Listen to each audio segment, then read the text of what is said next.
Hello, Candace Hawes here from LDT 530. Welcome. Today we'll be discussing the challenges learners with impairments face in learning settings and the tools that they can use to overcome these barriers. Accessibility is an essential part of inclusive learning experiences, ensuring that everyone, regardless of ability, has equal access to learning. In this video, we'll explore two major types of impairments, visual and hearing, and discuss assistive technology and other strategies that can help learners succeed. Let's get started.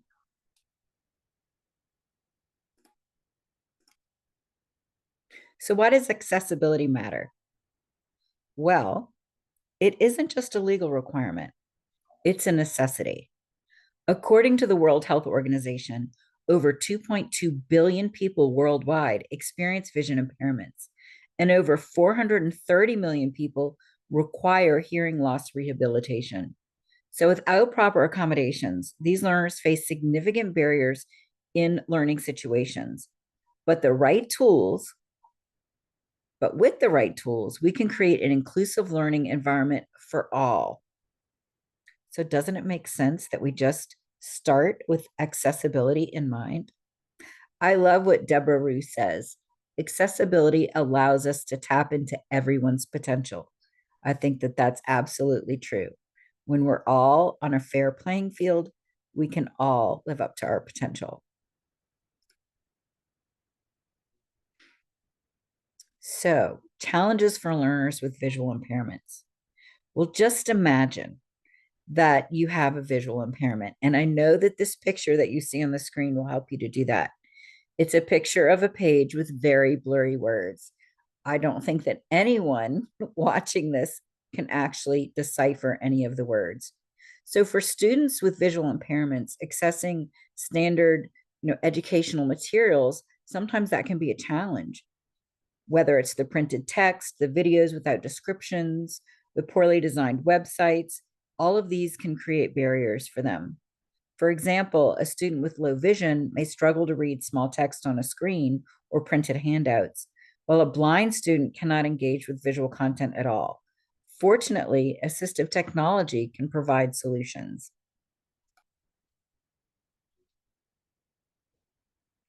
There are several tools that help visually impaired students navigate digital content.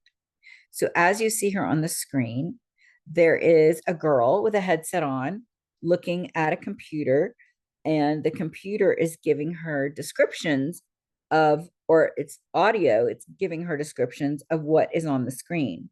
This is called a screen reader. It's an allowed on screen text reader that makes websites and documents accessible for folks who are visually impaired. The next picture that you see, the device that's on the person's lap and they're feeling it with their fingers, that's what's called a braille display.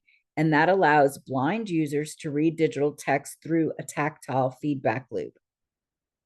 And then the last picture that you see there on the right, you see the person that's holding that small device. That's a high contrast zoom device. And what it does is it helps to zoom the text so they can actually see it. So someone with low vision would be able to see the text because it would enhance the clarity. And these are tools that bridge the accessibility gap, ensuring that students can access and engage with the learning content. Now, we also know that there are many challenges for learners with hearing impairment. Learners who are deaf or hard of hearing face different challenges. Traditional classroom lectures, videos, and discussions rely heavily on spoken communication. Without any captions or transcripts or sign language interpretation, these students can miss essential information. And a lack of accessible audio content can make learning significantly more difficult. As you can see here in the picture, this young lady she is looking at something on, she's looking at a video and there aren't any captions, and she's very, very frustrated by that, as you can see by her facial expression. But the good news is that there are many assistive tools for the hearing impaired. And these are things that we can use and that we can make sure are part of our content. So the first is closed captions. Closed captions provide text-based representation of spoken content in video. And you know that closed captions exist when you see those two initials CC, as you see in this picture. CC represents closed captions. Another tool that helps assist those who are hearing impaired are transcripts. So again, in the picture on the screen here, you'll notice what is a copy of a page of a transcript. And the transcript offers a written version of all of the audio materials, ensuring that information is accessible. And then we also have sign language interpretation, which allows deaf students to engage with spoken content effectively, as you can see in the picture here of the two folks who are performing sign language. These are tools that ensure students with hearing impairments have equal access to learning resources. Again, things for us to think about when we're wanting to make sure that our content is accessible to all learners. So the importance of universal design is really, first of all, accessibility doesn't just benefit those who have impairments. It benefits everyone. For example, closed captions aren't only useful for deaf students.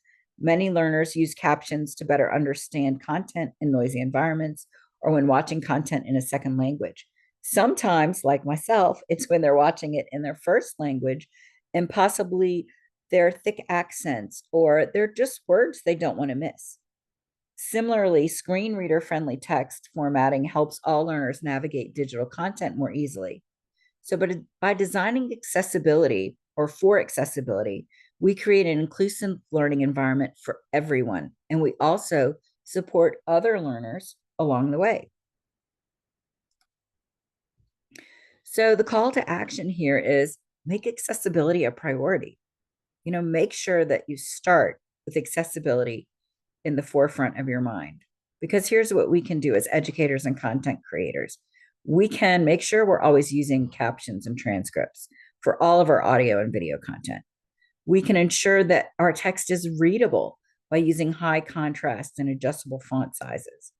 We can also make sure that we're designing with assistive technology in mind by testing screen reader compatibility. By making accessibility a priority, we empower all learners to engage with educational content effectively. So I want to thank you for watching today. Accessibility is a shared responsibility, and small changes can make a big impact. Let's work together to create a more inclusive learning environment for everyone.